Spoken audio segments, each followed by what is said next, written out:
The large conference room in Riyadh was filled with quiet tension, the kind that often precedes major geopolitical decisions. Crown Prince Mohammed bin Salman sat at the head of the long mahogany table, surrounded by a circle of advisors, defense officials, and economic strategists.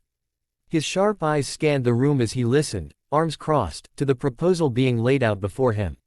At the other end of the table stood Captain Ibrahim Traoré, the young revolutionary leader from Burkina Faso, his calm demeanor belying the boldness of the vision he was presenting. For weeks, the Crown Prince had been hearing whispers of Traoré's ambitions: a new Pan-African economic corridor, independent of Western banking systems, powered by renewable energy, and a decentralized resource-sharing model. The idea sounded radical, almost utopian. And yet, it was gaining traction. The African leader had already begun uniting small nations around his dream. But now, he needed a powerful partner, someone who could provide both capital and influence to counterbalance the grip of global powers. Mohammed bin Salman was intrigued but skeptical. Saudi Arabia had its own vision, its own grand plans under Vision 2030.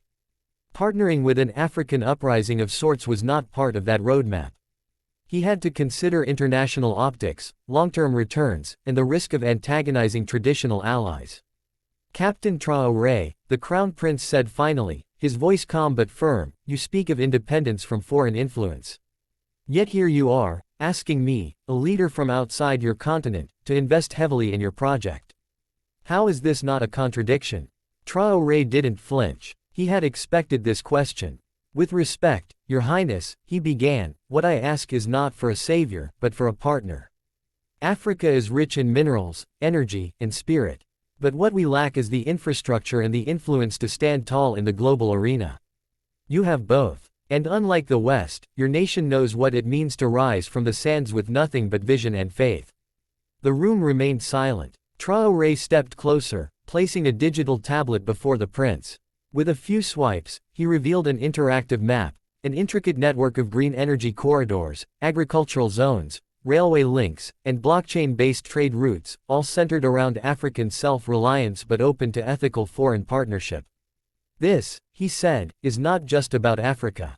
It is about creating a new axis of power, one that respects sovereignty, empowers the youth, and rewards boldness over bureaucracy." He paused, then added, "You have invested billions in the West, companies, golf courses, football teams. What has it returned? Influence, yes, but influence that is still tethered to their rules. With us, you write new rules. Together, we set precedents." The prince leaned forward. For the first time, he looked not just at Traoré, but through him, into the potential of a future where the global South no longer begged for seats at the table but built its own. He thought of the long desert nights, his ancestors' resilience, the weight of his nation's transformation. Wasn't bold vision what had brought Saudi Arabia into its new age? "What you propose," he said, "is dangerous. It could bring the ire of superpowers." "It will," Traoré replied, "but so did oil once. So did every revolution that changed history." Mohammed bin Salman smiled slightly, the corner of his mouth twitching in acknowledgement. He rose from his seat slowly, walking to the edge of the map on the screen. His fingers hovered over the area labeled, Sahelian Green Belt, an ambitious solar and agricultural zone that could feed millions and supply clean energy across borders. "How soon can you begin construction?" he asked. Traoré's lips curved into a rare smile. "We already have." That was the moment it happened. The skepticism dissolved, not completely, but enough for the door to open. The handshake that followed wasn't merely diplomatic. It was the seal of an emerging alliance, born not out of shared history, but shared hunger for a future unshaped by old empires. A compelling vision rooted in self-reliance and sovereignty can overcome geopolitical skepticism when it taps into the deeper aspirations of nations that have long endured dependence, manipulation, and underestimation. Such a vision doesn't merely propose economic growth or infrastructure projects, it offers dignity. It tells a story that people can believe in, one where they are not just participants but architects of their destiny. In the case of Ibrahim Traoré, his vision was more than a blueprint for development. It was a declaration that Africa no longer needed to ask for a seat at the table, it was building its own. That kind of narrative challenges entrenched power structures because it shifts the paradigm from aid to partnership, from charity to equity. For a leader like Mohammed bin Salman, whose own legacy is deeply tied to transforming a once overlooked nation into a regional powerhouse, the resonance of such a vision is impossible to ignore. The skepticism that typically guards the gates of international cooperation begins to falter when presented with a plan that is both grounded in realism and electrified by idealism. The more audacious the vision, the more it tests the courage of others to believe, especially when it carries with it the promise of a new order built not on submission but on strength.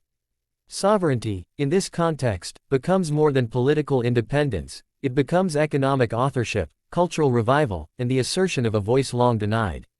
When a nation stands up and declares it will no longer be mined, dictated to, or indebted without return, it sends ripples through the geopolitical landscape. And when that stance is not merely rhetorical but backed by actionable, scalable plans with regional buy-in and clear models for sustainability, the traditional hesitations of skeptical powers are forced to reckon with a new reality. The strength of such a vision lies in its ability to project clarity amidst global ambiguity, offering a path not just out of poverty but out of invisibility. Leaders who have navigated their own country's rise from obscurity recognize this language. They see the reflection of their own journey, their own fights, their own disbelief once turned into destiny. Strategic partnerships are most powerful when they align bold ambition with mutual benefit, not dependency, because they are built on a foundation of respect, shared risk, and long-term vision. When two or more entities come together not out of desperation but out of a calculated desire to create something greater than the sum of their parts, the relationship becomes transformative rather than transactional. Bold ambition in such partnerships serves as the driving force. It introduces disruptive ideas, breaks the mold of conventional diplomacy, and challenges both parties to rise above short-term gains in favor of generational impact. But ambition alone is not enough. It must be balanced by a structure that ensures each partner grows, thrives, and retains agency. Dependency, in contrast, breeds imbalance. It fosters resentment, limits innovation, and reinforces a hierarchy that ultimately stifles the true potential of collaboration. When mutual benefit is prioritized, every negotiation, every project, every shared resource becomes an opportunity to uplift both parties. It fosters innovation because each side brings unique strengths and perspectives to the table, leveraging them to fill gaps, solve complex problems, and reach audiences or markets previously out of reach. Such partnerships are also more resilient to external pressure because they are rooted in shared interest rather than compliance. They don't collapse under the weight of geopolitical shifts because they are not held together by obligation but by purpose.